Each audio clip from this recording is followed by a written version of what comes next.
নিজের মেয়ের যখন বাচ্চা হয় ভার্সেস বৌমার যখন বাচ্চা হয়, নিজের মেয়ের যখন বাচ্চা হয়।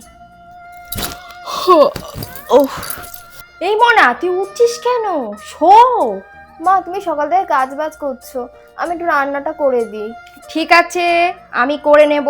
বাচ্চা সারা রাত কেঁদেছে, তোর তো একটু ঘুম হয়নি, তুই এখন ঘুমিয়ে থাক। বাচ্চা এখন ঘুমাচ্ছে, এই ফাঁকে তুই ঘুমা। আচ্ছা তাহলে বাসনটা মেজে দি।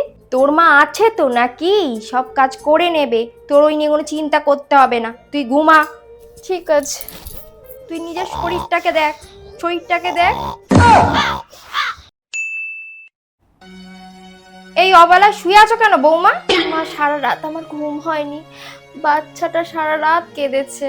তা বলে কি এই ঘরের কাজ বন্ধ থাকবে? আমরা বুঝি আর বাচ্চা মানুষ করিনি?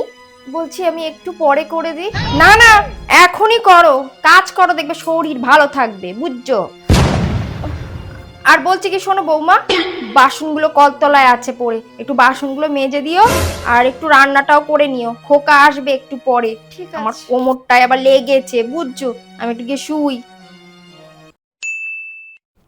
এই মনা, এই ফলটা একটু খেয়ে নে, ধর। বাবা এত কিছু, এত কিছু মানে তুমি ভুলে যেও না তুমি এখন একটা বাচ্চার মা, বুঝেছো? ঠিক আছে, এনে মনা এই ডাবের জলটা আর এই চকোলেটটা খেয়ে নে। হ্যাঁ ধর।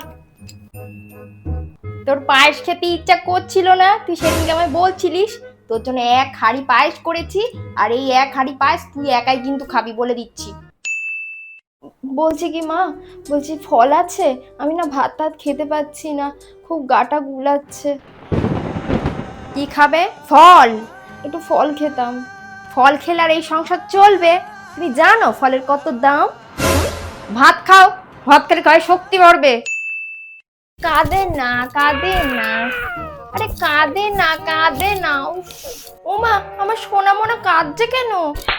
কিছুতেই চুপ হচ্ছে না, দেখো। বাবা বাচ্চা তো কাঁদবেই মা, এত ধৈর্য হারালে হবে? দে আমার কাছে দে তো।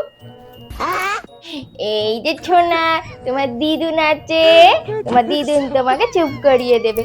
নেমো না, আমি ওকে নিচ্ছি, এই ফাঁকে তুই একটু ঘুমিয়ে নে তো, ঘুমিয়ে নে। না না না না না না, বাচ্চাটা সারাক্ষণ কাঁদছে কেন? ঠিক মতো কোলে নিতে পারো না নাকি? মা ও কিছুতেই ঘুমাতে চাইছে না, মনে হয় শরীরটা ভালো না। বাচ্চা নিয়ে সারাক্ষণ ওরকম ন্যাকামো করলে হবে নাকি? ঘরের কাজ কর্ম ওগুলো কে করবে শুনি?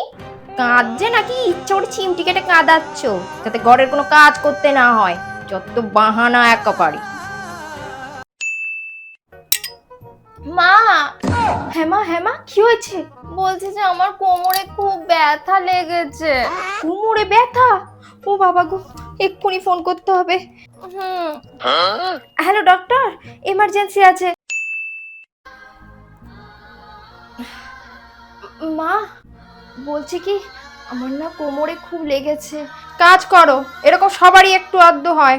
নিচু হতে পারছি না, একটু ঘরটা যদি মুছে দিতেন, আমি না পারছি না। আমারও হয়, একটু পরেই ঠিক হয়ে যাবে। হ্যাঁ আসুন দিদি আসুন, অনেকদিন বাদে আসলে। বলিকা দিদি, তোমার মেয়ে কই? আমার মেয়ে, ওকে না ডাকবেন না, ওর বাচ্চা আর কি সারা রাত ঘুমায়নি তো, মেয়েটা একটুও ঘুমাতে পারেনি, ও এখন একটু রেস্ট নিচ্ছে, ঘুমাচ্ছে। আসুন আসুন। বাবা আমার যে কি আনন্দ হচ্ছে, তোমরা এসছো আমাদের বাড়িতে। তা তোমার বৌমা কোথায়? বৌমার কথা আর বলোনি, যা অলস, সারাদিন বাচ্চাটাকে নিয়ে শুয়ে আছে কাজ করার ভয়ে। হ্যাঁ গা শুনছো? তো বলি, তোমার মেয়ে অসুস্থ হলে এত তড়িঝড়ি করে ডাক্তারকে যে ফোন করো, আর বৌমা অসুস্থ হলে বৌমারে বলো কাম করো কেন? আসলে ওটা নিজের মেয়ে না বলে, তাই তো? হ্যাঁ হ্যাঁ, আর ওটা তোমার নিজের পেটের মেয়ে, তাই জন্য মেয়ের কষ্ট হয়। তা বলি কি, তোমার মেয়ের বেলায় যে নিয়ম রয়েছে সেই নিয়ম বৌমার বেলায় করলে কেমন হয় বলো দেখিনি? বৌমা তুমি যাও, রেস্ট নাও, আমি বলছি। ঠিক আছে। না মানে তুমি যেটা ভাবছো সেটা না। আর তোমার শাশুড়ির কথা শুনতে হবে না, যাও।